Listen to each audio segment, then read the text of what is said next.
자, 많은 우리가 성경 전체가 66권이죠. 성경이 66권인데 물론 66권 다 하나님 말씀이고 하나님의 귀한 교훈과 훈계와 또 하나님의 그 거룩한 뜻이 다 담겨져 있습니다.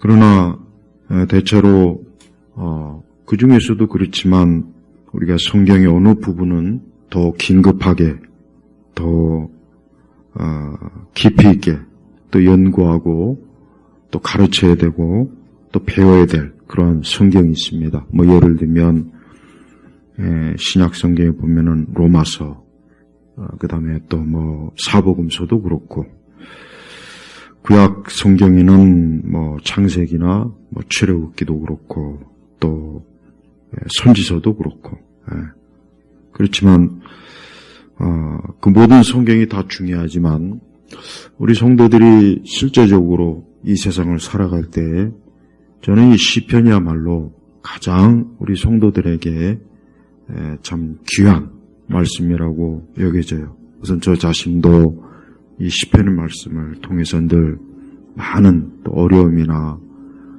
또 고통이나 괴로움이나 이런 것들을 시편의 말씀을 통해서 사실은 참 많이 또 위로도 받고 또 하나님의 뜻도 교훈도 알게 되고 또 하나님이 선하신 그 모든 것을 알게 됩니다.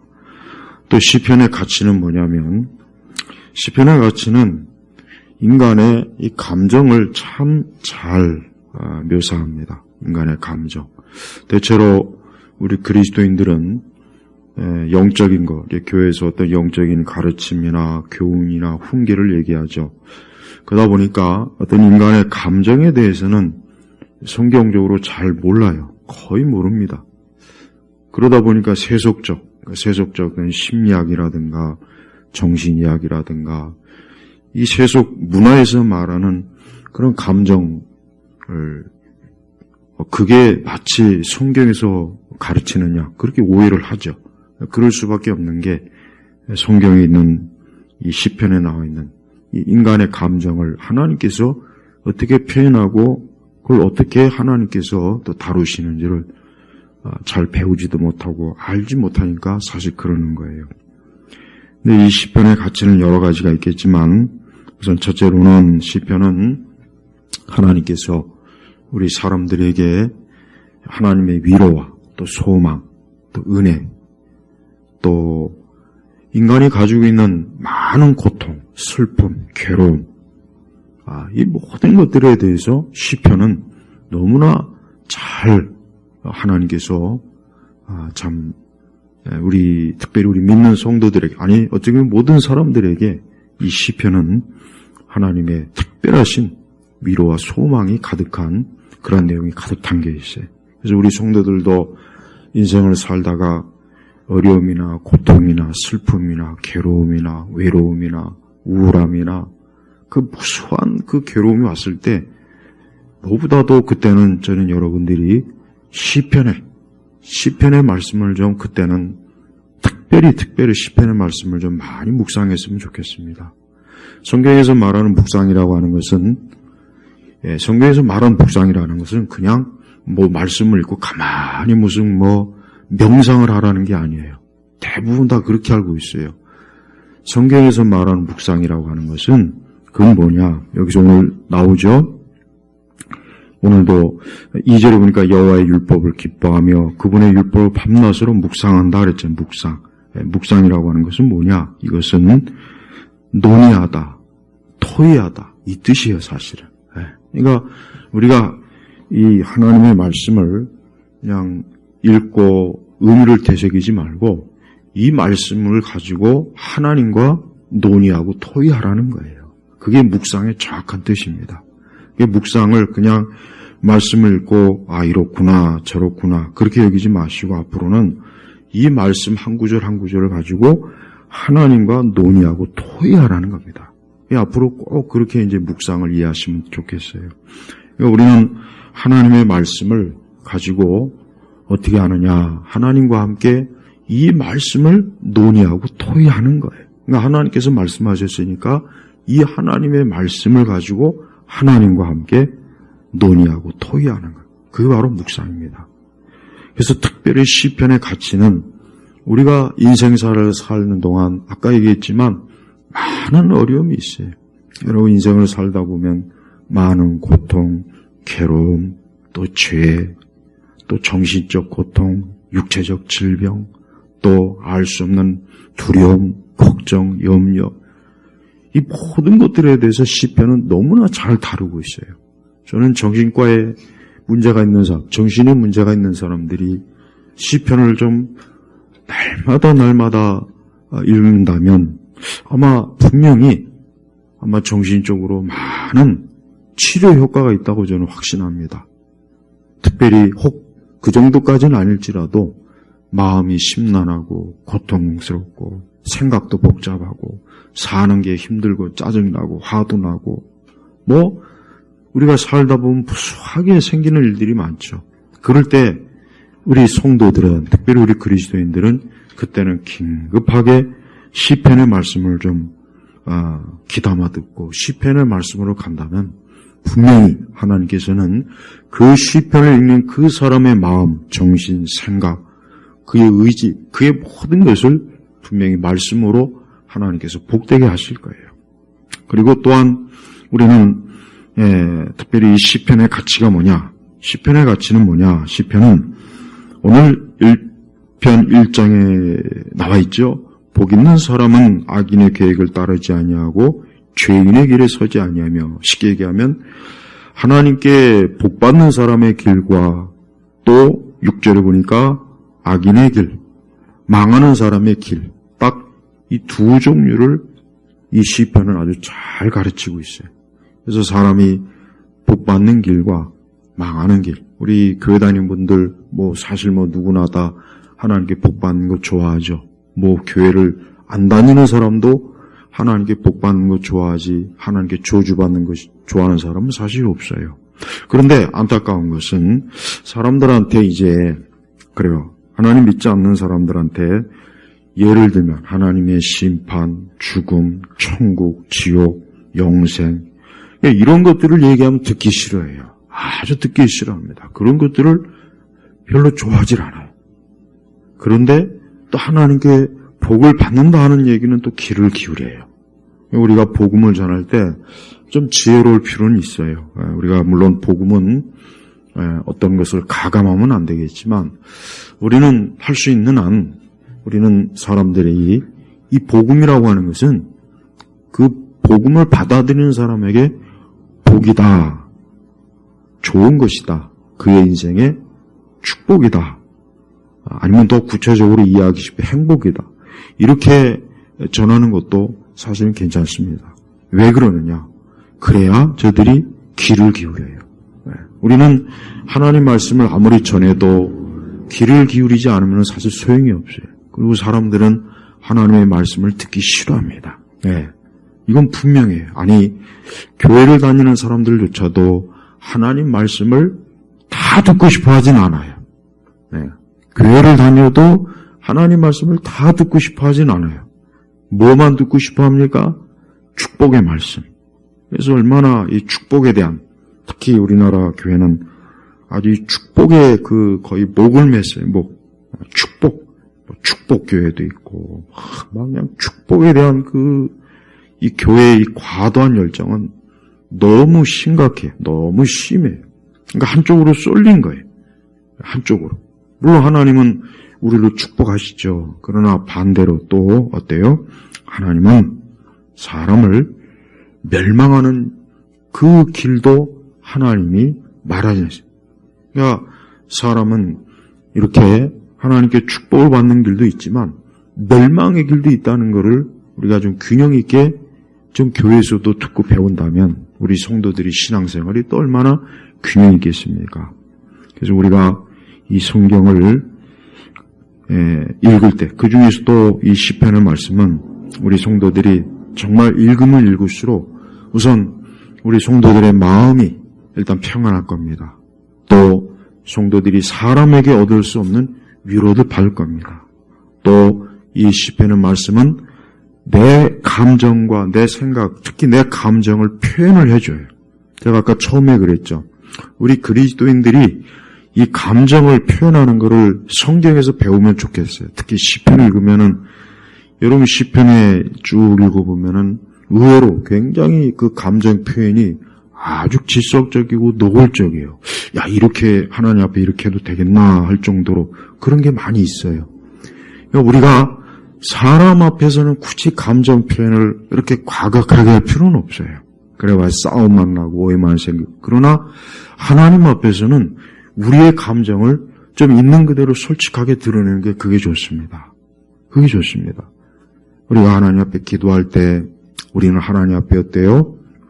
우리의 속상한 것, 우리가 힘든 것, 우리가 억울한 것, 괴로운 것, 고통스러운 것, 우리의 이런 감정을 사실 누구에게 이런 감정을 쏟아놓겠습니까? 하나님 앞에 쏟아내야 돼요. 근데 왠지 많은 그리스도인들이 어떻게 하나님 앞에 그렇게 보르장머리 없이 불경스럽게 그럴 수 있느냐? 하나님 앞에 고상하고 거룩한 용어를 써야지. 그러면 시편을 읽어봐요. 심지어 선지서도 한번 읽어봐요. 얼마나 하나님 앞에 불평도 많이 하고 어떻게 하나님 이럴 수 있습니까? 이거 하나님 좀 너무한 거 아닙니까? 이런 투의 내용이 굉장히 많아요. 우리 성도들이 특히 오늘날은 이 감정이 이 과잉 감정의 시대예요. 우리가 살고 있는 시대는 감정 과잉 시대라고요. 그래서 모든 문화가 자극적이잖아요. 그러니까 음식이 자극적인 것처럼 우리 문화가 자극적이에요. 노래도, 춤도, 드라마도, 영화도, 그림도 좀 잔잔한 이런 그림은 좋은데 이건 무슨 20세기 초부터 그냥 피카소 같은 이상한 그런 사람들이 막 그걸 그림이라고 여기는 것도 나는 문제라고요. 물론 나름의 의미를 추구하는 건 알지만, 그러니까 봐요. 20세기를 들어와서 오늘 21세기 들어오자요. 그러니까 사람들은 어디를 보나 어때요? 이 감정을 차분하게 하고 잠잠하게 하는 것보다는 감정을 굉장히 히스테리하게, 날카롭게, 뾰족하게, 그런 감정 문화가 우리가 수시로 접하는 거예요. 그러다 보니까 우리의 일상적인 삶이나 오늘 우리 시대에서 보십시오. 뉴스도 굉장히 자극적이에요. 뉴스는 원래 그렇게 자극적이면 안 되는 거예요. 그죠? 안 돼요. 사실은 뉴스는 자극적이면 안 돼요. 뉴스는 차분하게 있는 사실을 전해주는 게 뉴스지, 뉴스를 보면은 사람을 어때요? 막 흥분시키는, 뭔가 막 이렇게 화나게, 아니면 막 뭔가 모르게 막 폭발하는, 그런 내용이 많다고. 그러다 보니까 사람들은 어딜 보나 어때요? 감정이 과잉. 그러나 감정이 과잉이 되면 무슨 현상이 벌어집니까? 거기서 죄가 많이 발생합니다. 감정이 과잉 시대에 접하면 사람들은 이전에는 아무것도 아닌데 지금은 조금만 사람들을 어때요? 자극하면 폭발하는지 폭발. 그러니까 우리는 사람 한 사람이 다 폭탄이에요, 폭탄. 지뢰라고요. 여러분 직장에서나 가정에서나 어디나 보십시오. 사람들은 어때요?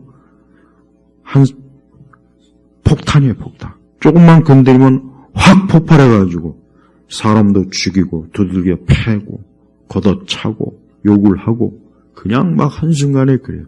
그 왜 그렇습니까? 감정 가잉 시대이기 때문에 그러는 거예요.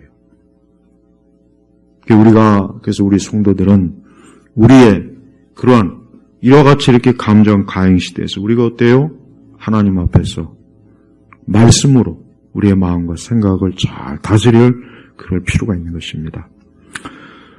그래서 1편에 보니까 뭐라 하겠습니까? 복 있는 사람은 악인의 계획을 따르지 아니하고 죄인의 길에 서지 아니하며 오만한 자의 자리에 앉지 아니하고, 여기서 복 있는 사람은 아까 처음에 얘기했지만은 복 받는 사람, 복 받는 사람이라 이게 복 받는 사람.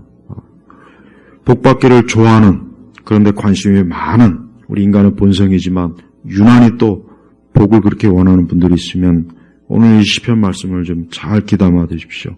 우선 복 있는 사람은 악인의 계획, 죄인의 길에 서지 아니야. 악인의 계획이나 죄인의 길이라고 하는 뭡니까? 하나님을 거역하는 길입니다.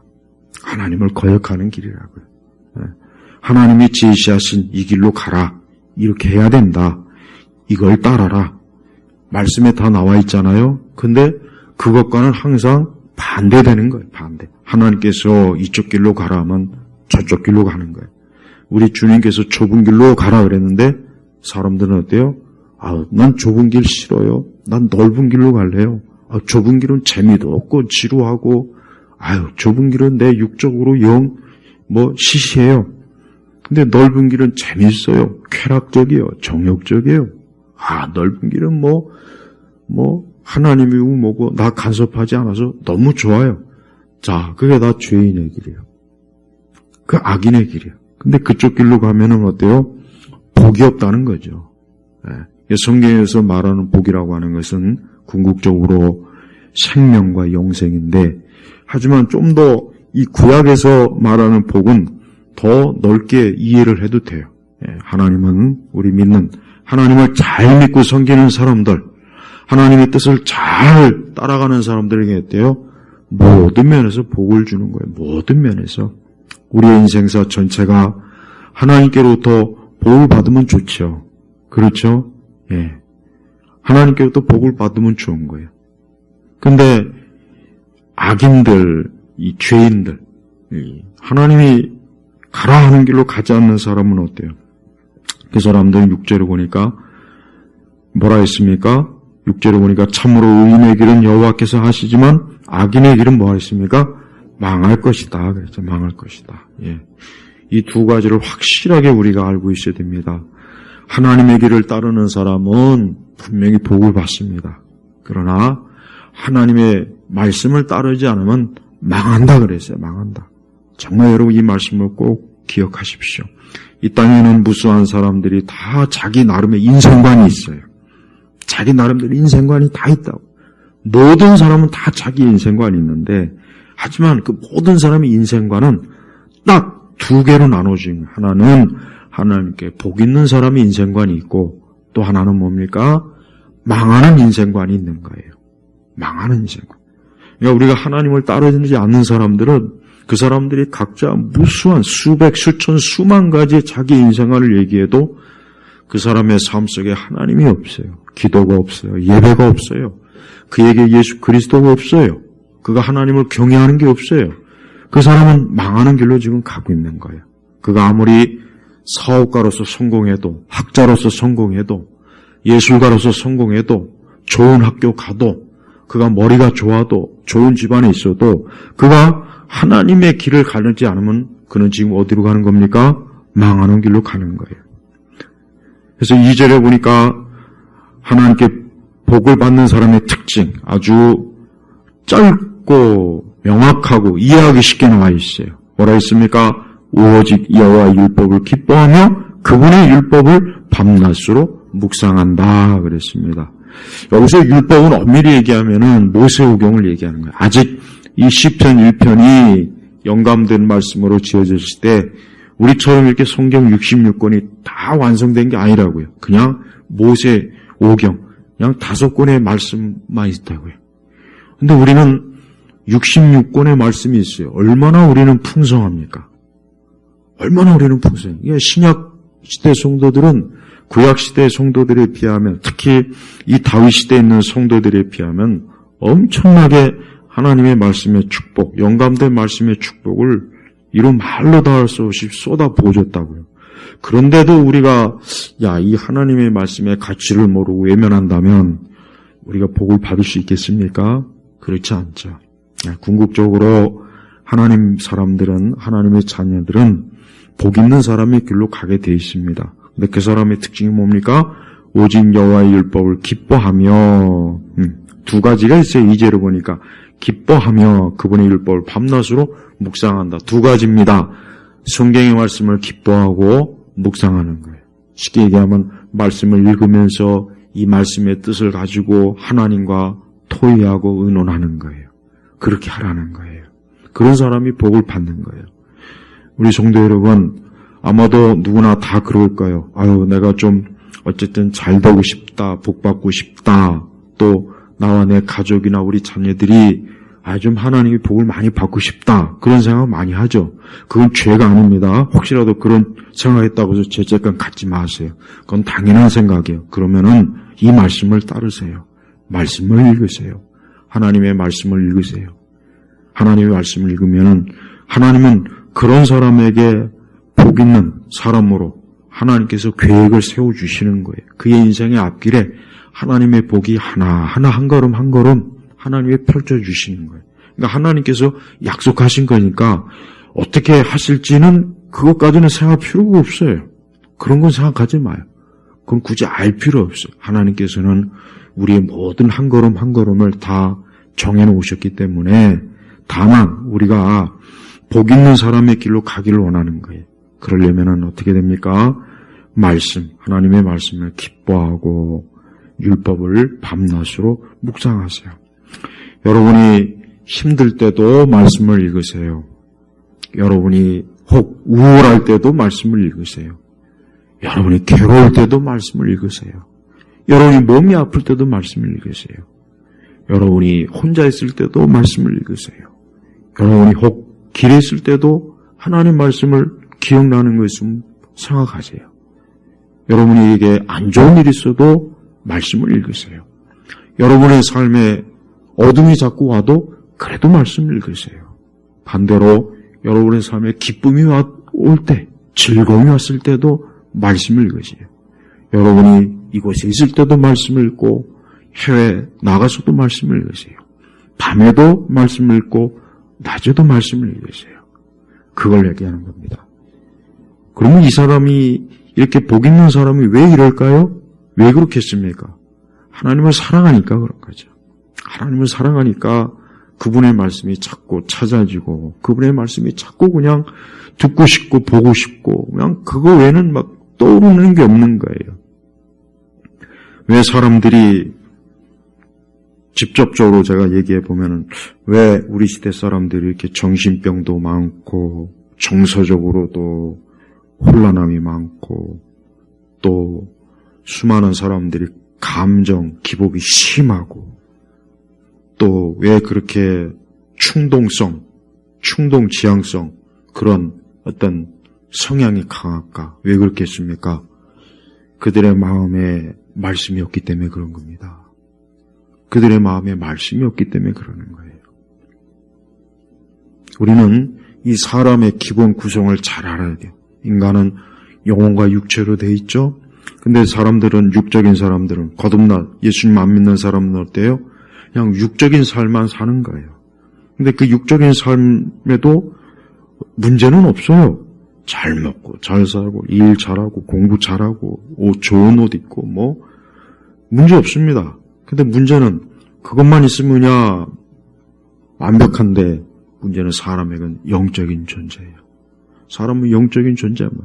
그래서 사람은 그 영혼을 자기 속에 있는 하나님의 형상, 그 영적인 부분을 깊이 인식해야 되는데 영적으로 죽은 사람은 인식을 못합니다. 그래서 그 사람들은 오직 육적인 것만을 가지고 줄기차게 자기의 생활과 삶을 유지한다고요. 바로 그게 원인입니다. 그게 원인이에요. 그런 것 때문에 지금같이 이렇게 감정 과잉 시대는 사람들이 어때? 정신적으로 굉장히 스트레스가 차요. 힘들어요. 제가 전에도 얘기했지 않습니까? 도시에 사는 사람 치고 이런 대도시에 사는 사람들 치고 정신이 온사는 사람이 과연 있겠습니까? 정신과에 가지 않았을 뿐이에요. 정신과 약을 먹지 않았을 뿐이지 도시에 사는 사람들은 다 너나 정신적으로 정말 힘들고 피곤해요. 우리 그리스도인들도 그렇습니다. 그러면은 그러한 것으로부터 어떠한 처방이 가장 좋을까요? 정신과 약을 먹을까요? 잠 잘 오는 약을 처방받을까요? 마약을 먹을까요? 수면제를 다량으로 매일매일 좀 먹을까요? 아니요. 그것보다 더 추천하고 싶은 것은 말씀을 읽으십시오. 말씀 읽으십시오. 밤이든 낮이든. 여러분 혹시라도 밤에 자다가 갑자기 이렇게 깬 적이 혹시 있나요? 밤에 갑자기 이유 없이 그냥 잠에서 깬 적이 혹시 있는지 모르겠어요. 왜 깼을까? 너무 낮에 잠을 많이 자서 깼나? 아니면 잠이 없어서 깼나? 그건 몰라요. 그러나 한 가지 우리 그리스도인이라면 그냥 이렇게 생각하세요. 아, 하나님이 날 깨우셨구나. 하나님이 날 깨우셔서 말씀을 읽으라는 거구나. 아, 기도를 하라는구나. 그렇게 여기시면 좋을 것 같아요. 저는 그렇게 여깁니다. 저도 자다가 문득 갑자기 새벽 3시, 4시에 그냥 눈이 떠져요.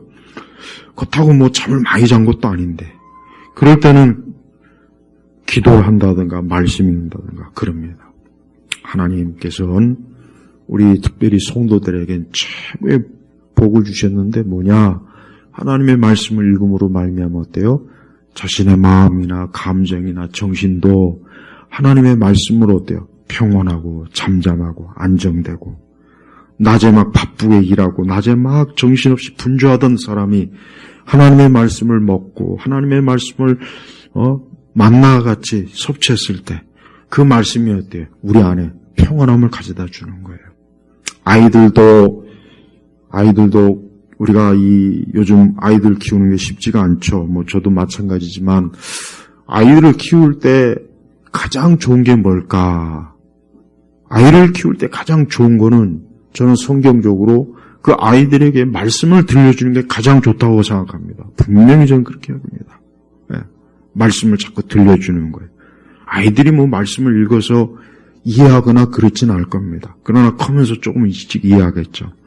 아이들의 정서나 마음이나 정신을, 그리고 무엇보다도 아이들의 영혼을 그리스도의 생명으로 이끌려면 말씀을 계속 들려주는 게 최고입니다.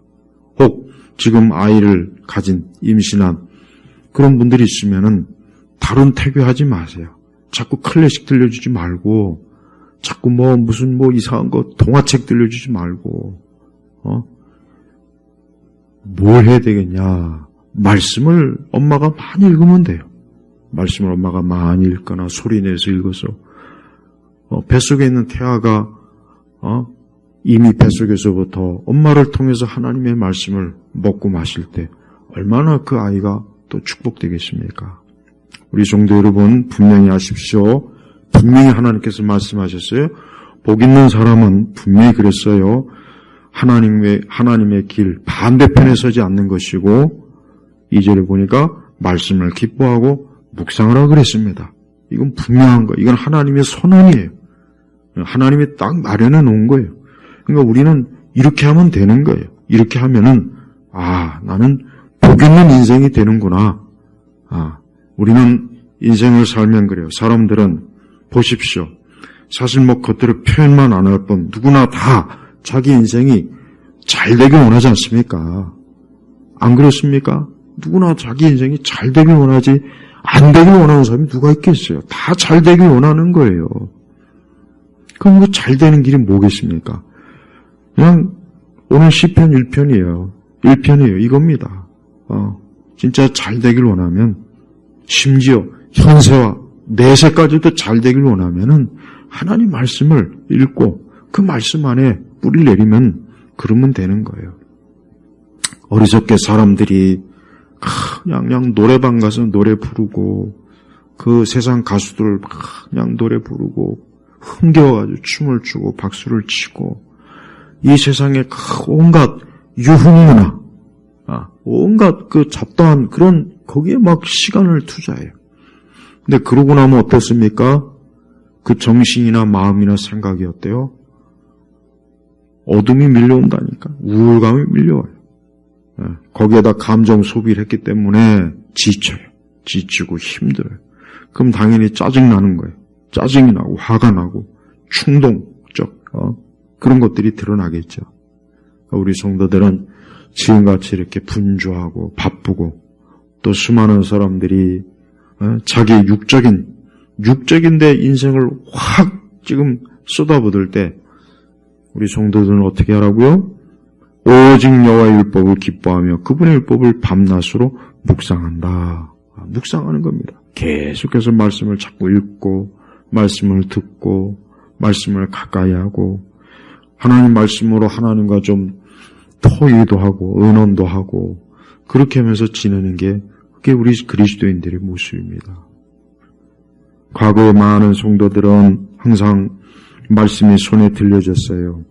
근데 지금은 사람들이 교회 올 때도 이 말씀을 별로 중요하게 여기질 않아요. 교회 올 때도 말씀을 별로 중요하게 여기질 않은 것 같아요. 여러분이 그냥 예배 시간에 말씀을 듣는 것만 이 만약에 전부라면 그건 굉장히 적게, 하나님 말씀을 아주 적게 먹는 거예요. 적게. 여러분이 하나님 말씀을 많이 먹는 게 좋지 않겠습니까? 그게 하나님께로 더 복을 받는 더 나은 길, 더 좋은 길이에요. 3절에 보면은 여전히 뭡니까? 1절, 2절도 복 있는 사람, 그 다음에 3절도 보면은 복 있는 사람과 악인을 서로 대조해요. 그래서 3절에 보니까 여기서 그는 누굽니까? 복 있는 사람이에요. 말씀을 밤낮으로 묵상하고 기뻐하는 사람이에요. 그는 시냇가에 심겨진 나무와 같다. 제때 열매를 맺으며 그 입이 시들지 않으니 그가 하는 모든 일이 형통할 것이다. 그랬습니다. 그는 뭡니까? 시냇가에 심겨진 나무예요. 화초를 키우신 분들은 알 거예요. 혹시 나무를 좋아하는 분들은 알 거예요. 가장 중요한 건 뭡니까? 물이에요. 물이 없으면 안 돼요. 적절한 때 물을 줘야 되는 거예요. 그런데 물이 없으면 그 나무는 어떤 나무든지 시들게 돼 있죠. 자, 하나님께 복된 인생, 하나님 말씀을 사모하고 그 생명의 말씀 안에 있는 사람은 어때요? 시냇가에 심겨진 나무라 했어요. 시냇가에 심겨진 나무. 그러면서 뭡니까? 제때, 여기서 제때 뭡니까? 때에 따라, 때에 맞게 뭡니까? 열매를 맺으며, 여러분, 우리의 인생에도 열매를 맺어야 될 때가 있어요. 우리의 인생도 제때 열매를 맺어야 돼요. 제때. 그 나이 때 중요한 거. 그 나이 때 필요한 뭡니까? 열매가 맺어지게 하나님 하시는 거예요. 또 그 잎이 시들지 않으니 그가 하는 모든 일 뭐겠습니까? 형통할 것이다 그랬습니다. 구약의 백성들은 하나님의 축복을 말할 때, 구약의 백성은 하나님의 축복을 말할 때 좀 더 신약보다는 훨씬 더 우리의 삶 전체를 지칭을 많이 합니다. 그래서 형통하다는 말이 많이 나오는 이유가 뭐냐? 하나님을 경외하는 자들은 그 삶이 어때요? 그 삶이 막힘이 없다는 거예요. 막힘이 없다는 거예요. 여러분이 자동차를 몰고 가는데 그 앞에 그냥 바위 덩어리가 있고 길에는 못이 깔려 있고 나무가 쓰러져 있고 그러면 어떻게 돼요? 그 자동차가 제대로 달리지 못하죠. 가질 못할 거라고요. 자꾸 막히잖아요. 하지만 그런 것이 없어요. 앞에 장애물이 없어요. 그러면 자동차가 시원하게 쭉쭉 뻗어나가지 않습니까? 맞아요. 하나님을 사랑하고 말씀을 사랑하는 사람은 어때요? 마치 시원하게 어때요? 그 인생길이 계속 잘 나가는 거예요. 쭉쭉 뻗어나가는 거예요. 장애물이 없는 거예요. 그래서 그 형통이란 말이 그겁니다. 그래서 우리는 모든 일에 오늘 말씀처럼 주여 내 삶에 좀 제때 열매를 맺고 모든 일이 좀 형통하게 해주세요. 하나님 앞에 기도합니다. 4절에 보니까 악인은 그렇지 않으니 오직 바람이 흘러니는 겨와 같다 그랬습니다. 여기서 역시 악인과 하나님의 사랑과 대조가요. 악인은 뭐라 했습니까? 그렇지 않으니. 뭐가 그렇지 않다는 거예요? 바로 3절이에요. 제때 열매도 맺지 못하고 하는 일은 매사 사사건건 뭔가 이게 자꾸 앞에 장애물이 자꾸 놓이고, 그러니까 악인은 삶이 어떻습니까? 피곤한 거예요. 돈을 많이 벌어도 피곤하고 건강에도 피곤하고 뭔가 잘 되긴 하는데 이상하게 피곤해요. 뭔가 잘 되긴 하는데 자꾸 피곤하고 더 괴로워요. 좋은 집에 사는데도 그 집이 행복하다는 생각이 안 들어요. 분명히 하는 일이 잘 되는데도 불구하고 꼭 뭔가 한쪽에서는 자꾸 그 삶을 어때요? 무너뜨리고 파괴하는 것만 자꾸 생겨요. 그게 바로 뭡니까? 악인의 삶이에요. 그러니까 하나님께서 주시는 축복을 어때요? 제대로 받지 못하는 거예요. 그러면서 오직 바람에 흩날리는 겨와 같다. 바람에 흩날리는 겨와 같다. 이 흩날리는 겨는 뭡니까? 쭉정이를 얘기하는 겁니다. 쭉정이. 일반 세속 사람들의 그 생활과 삶을 많이 관찰해 보면은 그렇게 한때는 돈을 막 많이 벌고 사업도 많이 하고 그런데 나중에 보면은 결국은 그냥 쫄딱 망하거나 보면은 그냥 완전히 다 주저앉아버린 사람들이 꽤 많더라고요. 연예인들도 그런 사람들 많고 사업가도 그런 사람들 많고. 왜 그랬을까? 그들이 그렇게 밤낮으로 열심히 뛰고 노력하고 자기 나름대로 최선을 다했는데 삶은 나중에 보니까 바람이 흘러다니는 쭉정이가 되어버리는 거예요. 왜 그렇게 했습니까? 그의 인생에 있어서 하나님이 없었던 거예요. 하나님이 없었던 거예요. 하나님께 예배한 적도 없고 기도한 적도 없고 그 손에 말씀이 들려진 적도 없고 교회를 간 적도 없고 주님을 위해서 산 게 없어요. 헌신한 게 없어요. 그저 매번 어때요? 그냥 자기 인생만 산 거예요. 자기 인생. 지금도 그렇습니다. 이걸 분명히 깨달아야 돼요. 많은 사람들의 인생관이 뭡니까? 내가 열심히 살면 잘 되겠지. 내가 열심히 살면 열심히 일하고 열심히 공부하고 내가 열심히 하면 잘 되겠지. 그것이 아닙니다. 그래도 결국은 흘러다니는 개와 쭉정인 거예요. 주님이 없는 인생은 다 쭉정입니다. 회사의 대그룹 경영자라도 할 수 없어요. 주님이 없는 인생은 쭉정이에요. 1년에 연봉이 수십억, 수억이 돼도 주님이 없나? 하나님이 없는 인생은 뭡니까? 쭉정이에요. 나중에 흩날려요. 흩어져 버려요. 인생의 그 많은 풍파와 바람과 태풍 속에 날려버린다는 거예요. 5절로 넘어가면은 그러므로 악인은 심판 때 견디지 못하며 죄인은 의인의 모임에 들지 못할 것이니 그러므로 악인은 심판 때 견디지 못하며 죄인은 의인의 모임에 들지 못할 것이니. 자, 여기 보니까 중요한 말이 나옵니다. 심판이라는 단어하고 뭡니까? 의인의 모임이라는 단어예요. 이걸 잘 유심히 보십시오. 심판. 하나님은 사람들을 심판합니다. 궁극적으로 모든 사람들은 하나님의 심판을 받아야 돼요. 여러분, 이 심판은 명백한 거예요. 심판은 누구도 피할 길이 없어요. 오늘 이 땅을 떠난 사람은 다 하나님의 심판을 받아요. 그 사람이 이 땅에서 아무리 유명한 사람이든 아니면 이 땅에서 그냥 평범한 사람이든 그 사람들은 다 하나님의 심판을 받게 돼 있어요. 근데 여기 뭐라 했어요? 심판 때 견디지 못하며 그 심판을 어때요? 통과하지 못한, 이기지 못하는 거예요. 이 심판을 견뎌내려면 어떻게 되겠습니까? 그가 하나님의 의로, 그가 하나님의 의가 있어야 돼요. 그 심판이 통과가 견디는 거예요. 근데 견디지 못해요. 결국 악인은 어때요? 심판에 불러 멸망한다는 거예요. 그러면서 죄인은 의인의 모임에 들지 못할 것이니, 죄인은 의인의 모임에, 의로운 자, 천국을 말하는 겁니다. 이 의인의 모임이라는 것은. 그러니까 천국에 가면은 악인이 없겠죠. 죄인이 없습니다. 이 천국은 오직 의로운 사람들. 여기 말하는 의로운 사람들은 누구를 얘기하는겁니까? 하나님의 의가 있는 사람. 이 하나님의 의는 뭘 얘기하는 겁니까? 예수 그리스도의 의예요. 십자가에 달리신, 날 위해서 십자가에 죽으시고 내 죄값을 치러주신 그 예수님의 그 피의 공로, 그로 인해서 그 사람은 어때요? 그 심판을 견디고 심판을 통과하고 의인의 몸에 거기에 참여하는 거예요. 그래서 계시록의 맨 끝에 보면은 생명수 강가가 있죠. 생명수 강가. 그게 바로 의인의 모임이에요. 의인의 모임이에요. 그곳에서 주님과 함께 우리 모든 성도들과 함께 모여서 영원히 주님을 찬양하고 예배드리고 의로운 자들과 영원한 교제를 나누고 주님과 교제하는 그 의인의 모임이에요. 여러분은 어느 모임에 가고 싶습니까? 영원한 악인들의 모임? 영원한 형벌의 장소에 가고 싶습니까? 의인의 모임에 가고 싶습니까? 그렇다면 지금 이 시간 어느 길로 가야 되겠습니까? 당연히 의인의 길로 가야죠. 의로운 자의 길로 가야죠. 그리스도의 길로 가야 돼요. 생명의 길로 가야 돼요. 하나님의 길로.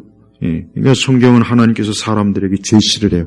너희가 살고자 하면은 내게로 와라 이게. 너희가 살고자 하면 내게로, 주님께로 오이가, 주님께로 오이가. 그러나 너희가 죽고자 하면, 멸망을 그렇게 원한다면 너희 원하는 길로 가라 이게. 많은 인생들이 방황하는 인생이에요. 방황. 하나님을 믿지 않는 인생은 다 방황합니다. 방황하는 거예요. 이 길로 가보고 저 길로 가보고 이것도 해보고 저것도 해보고. 사람들, 근데 세상에선 그런 사람들이 꽤 멋있어 보이고 잘 사는 것 같고 삶을 참 뭔가 진짜 사는 것처럼 보일 때가 있어요. 근데 우리 성도들은 어때요? 좀 답답해 보인다 그래요. 술도 안 먹고, 그냥, 노래방도 안 가고, 이런저런 재미도 별로 없는 것 같고, 맨날, 쉬는 날 쉬지도 못하고 교회 가서 예배 드려야 되는다. 그들은 우리 그리스도인들의 삶을 지루하고 재미없다 얘기입니다. 네. 그러니까, 이 땅에, 이 생의 전부인 사람은 우리 영생을 얻은 자, 우리 하나님의 자녀들을 어때요?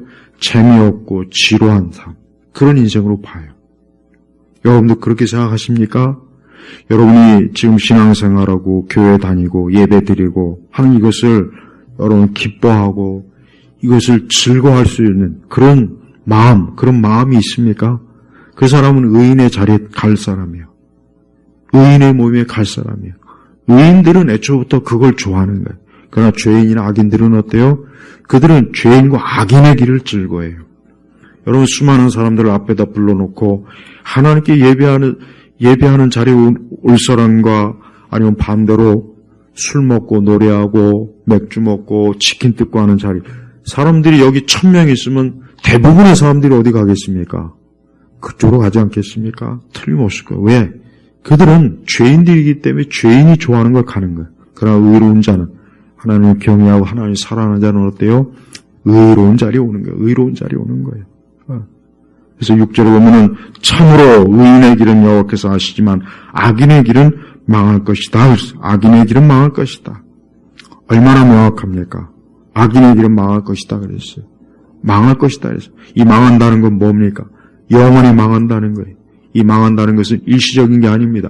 영원한 것입니다. 이 망한다는 건 뭘 얘기합니까? 지옥의 형벌을 얘기하는 겁니다. 이 망한다는 건 뭘 얘기하는 겁니까? 하나님과 영원히 단절되는 거예요. 더 이상 구원이 없어요. 생명이 없어요. 기회가 없어요.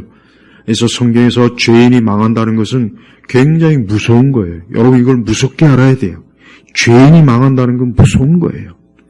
이건 절대 가볍게 여기서 될 일이 아니에요. 이것은 하나님께서 하시는 일이기 때문에 그래요. 우리는 지금도 여러분 사람들이 관심을 가져야 될 건 뭐겠습니까? 사람들은 세상에서 겉으로 일어난 일에 관심을 가져요. 어디서 전쟁이 일어났다, 지진이 일어났다, 경제가 안 좋다, 어디서 무슨 축제를 한다, 어디서 무슨 자, 사람들은 그래요. 결국 사람들은 그런 거에 관심을 가져요. 겉으로 일어나는 일에 관심 가져요. 하지만 지혜로운 성도라면 그것이 아니라 그 사람들이 어떤 길로 가는가, 사람들이 어떤 길로 가는가, 그걸 관심을 가져야 돼요. 나를 비롯해서 수많은 사람들이 지금 어느 길로 가고 있는가 이거예요. 여러분의 자녀들이 지금 어느 길로 가고 있습니까? 여러분의 아내나 남편이 어느 길로 가고 있습니까? 여러분의 부모님이 어느 길로 가고 있습니까? 그 길이 어느 길인지 알아야 돼요. 그 길에 관심을 가져야 돼요. 우리가 왜 복음을 전해야 되겠습니까? 아니 우리 자신이 왜 복음을 받아들입니까? 그 복음이 어떤 중요한 목적이 있습니까? 사람들을 어때요? 생명과 의로운 길로 가게 하는 게 그게 복음이에요. 예수님께서 왜 이 땅에 오셔서 피 흘려서 고난 받으셨겠습니까? 예수님께서 왜 굳이 그런 십자가에 피 흘리는 길로 왜 가셨겠습니까? 그것은 우리로 하여금 의인의 길로 가게 하며 의로운 자의 길에 서게 하며 생명의 길로 가게 하며, 그러나 그리스도를 거역하고 하나님의 뜻을 벗어난 자들은 어떻습니까? 악인의 길은 망할 것이다. 망하는 길로 가는 거예요. 이 땅에서 하나님을 믿지 않는 사람들이 웃고 즐거워하고 저들이 성공하고 떠들고 저들이 자신들의 가진 육적인 그 거대한 많은 것들을 가지고 자랑하고 사치하고 영광을 누릴 때 우리 성도들은 그런 걸 부러워하면 안 됩니다. 진짜 그런 걸 부러워하면 안 됩니다. 왜 그렇습니까? 악인의 길은 망할 것이다 그랬어요. 망할 거예요. 이미 결론이 정해진 거예요. 악인의 길은 망한다 그랬단 말이에요. 왜 많은 그리스도인들이 이렇게 교회를 다니고 신앙생활 하면서도 왠지 모르게 세상이 부럽고 죄인들의 삶이 부럽고 죄인들의 화려함이 부럽고 죄인들의 가지고 많은 가진 것들을 부러워하고 탐할 그 마음이 왜 들겠습니까? 하나님께서 예비하신 그 놀라운 축복을 모르니까 그러는 거예요. 모르니까 그러는 거예요. 그것을 좀 더 알고자 하는 마음을 좀 이 시간 가지시기 바랍니다. 여러분, 시편 1편은 우리 그리스도인들에게, 아니, 하나님 믿지 않는 사람에게도 마찬가지예요. 하나님이 선을 하시는 거예요. 이 땅에 태어난 모든 사람들은 두 종류의 길을 가고 있는 거예요. 하나는 하나님께로부터 복을 받는 사람의 길로 가고, 하나는 하나님께로부터 망하는 길로 가도록. 하나님은 너는 지금 망하는 길로 가고 있구나. 너는 지금 망하는 길로 가고 있구나. 네가 지금 좋은 걸 선택해서 좋은 길로 가고 형통한 것 같은데, 근데 그 끝은 망하는 길이다. 하나님께서 보시고 분명히 그렇게 말씀하시는 거예요. 그걸 좀 알아두면 얼마나 좋겠어요. 잠언에 뭐라 그랬습니까? 사람이 보기에는 바른 길일 것 같고 올바른 것 같지만 필경 뭐 한다 그랬어요? 망한다 그랬잖아요. 그러니까 사람이 볼 때는 바른 것 같아요. 좋은 것 같아요. 굉장히 형통한 것 같아요. 근데 필경 하나님 보시기에 뭐예요? 망하는 길이에요. 제발 우리 성도들 하나님 보시기에 내 길이 어떤 길인지, 여러분들이 지금 어느 길에 서 있습니까? 어떤 길에 서 있습니까? 이게 중요한 거예요. 인생은 우리가 살아있는 여기만 중요한 게 아니에요. 여기서 40년, 50년, 60년, 70년, 80년 그것만 중요한 게 아니에요. 그 이후에 뭡니까? 영원한 내세가 있는 거예요. 그 길을 우리가 지금 여기서 생명의 길로 하나님께서 나에게 오라. 내가 너에게 생명을 주겠다. 내가 너에게 영생을 주겠다. 내가 이 땅에서도 너와 함께하고 너와 동행하고 네 삶에 너의 모든 것들을 복되게 할 것이다. 얼마나 좋습니까? 근데 왜 이 좋은 걸 마다하고 왜 굳이 그렇게 망하는 길로, 멸망의 길로, 왜 그렇게 쓸쓸하고 고통스럽고 결국은 흩날리는 쭉정이같이 그냥 날려버리는, 왜 그렇게 허망한 길로 왜 그렇게 사람들이 가겠습니까? 안타까운 일 아닙니까? 여러분 제발 이 땅에 있는 사람들만 보지 말고 우리 성도들은 하나님께로부터 생명을 얻어서 지금 저 의인들의 모임에서 즐거워하는 그 성도들을 한번 보세요. 영적으로 얼마나 즐거워요. 얼마나 거긴 기쁨이에요. 거기는 슬픔이 없어요.